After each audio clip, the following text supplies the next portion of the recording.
final topic. Ito, happening live right now, actually. So, not sure if you know... not sure if you know I Show Speed or si Speed. Kasi apparently nasa Pilipinas siya ngayon. Surprisingly, no? Walang mga na-announcement. Yeah. Lahat mo bigla nasa lang Facebook, siya nag-stream eh. Puro siya yung laman ngayon eh. Ang gagawin natin ngayon, isa-summarize natin yung kanyang first day experience. Again, kasi while doing this recording is nangyayari pa. May mga mangyayari pang kang something.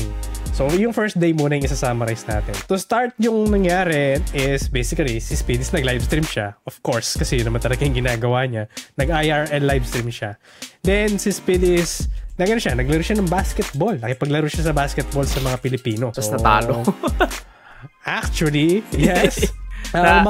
Makulit dito is yung crowd chini-cheer siya na, uy, mag-dunk ka naman. Unfortunately, masyado doon mataas yung rim. Kaya, nice. Na siya, na ankle breaker. Na ankle break siya, tapos ang sinisi niya hindi daw even yung flooring.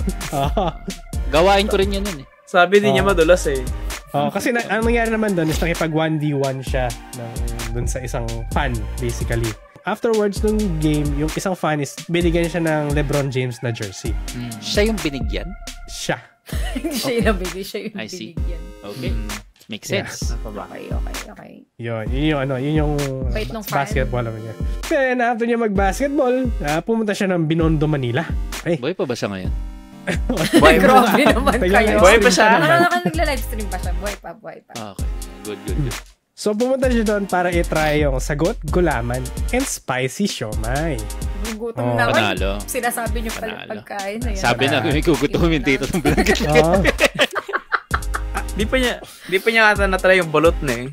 Hindi pa. Sabi nga nila, collab daw sila ni Kong. Ngayon yun, di ba? Ngayon yata siya kumain. Today siya kumain ng balot.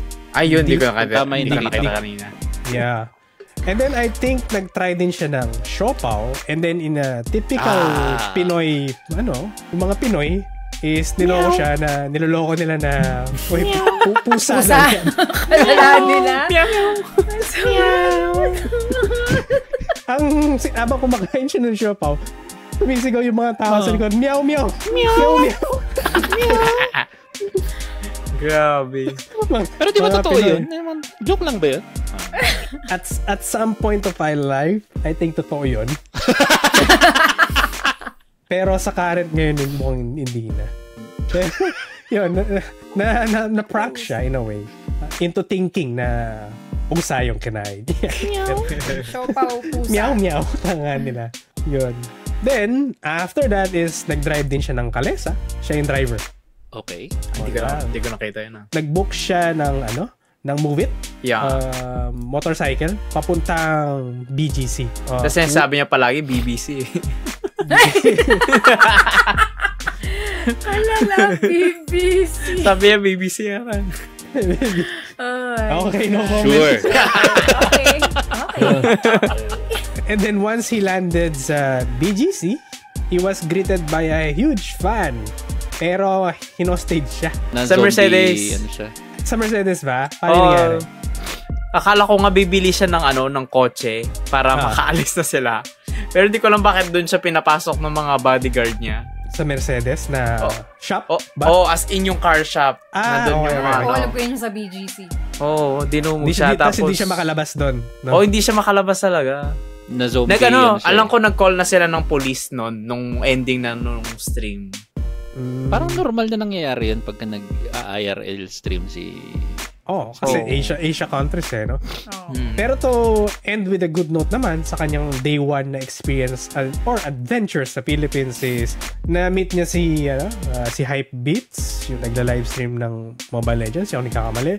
And then, sa kanyang first day is naka-gain siya ng 100k subs. Wow. Kabilis nga eh. For 3 hours lang. Ganun ka popular yan niya. And pinanood ko yung So, shoutout po sa mga sumusunod. Shoutout kay number 8 for Daddy. Kasi siya pala yun. Daddy. Pakiklip. Ay, wala siyang tago And then, reminder po, Renz R. Villegas, wala pa rin po yung mga insides na pinamis nyo sa amin. Then salamat sa mga chatters, sila Kuma Mars, sila Nier, sila Reconnecting PH, sila Martini. Mr. Ken, bro. And then si Twitch Hanya. And wala si My Stream. Wala si wala si Hampas Lupa. Kung nakalibutan niya, pero shoutout na rin sa'yo. Hampilupi. Yeah, Hampilupi. I am Pashupa. Kung tagal na natin di sinasabi yun. Yeah. Wala rin daw si kung nasa ka man. Wherever you are. Paramdam ka, Tokay. Tokay, galaw mo baso. Galaw mo baso na paano ka na, Tokay, galaw mo baso. Tsaka na rin kay Gegelord. Yung mga dalawang biktima po. Gegelord, makigalaw din yung baso. Sige. May may something in common yung dalawang yun. Yup. Yeah.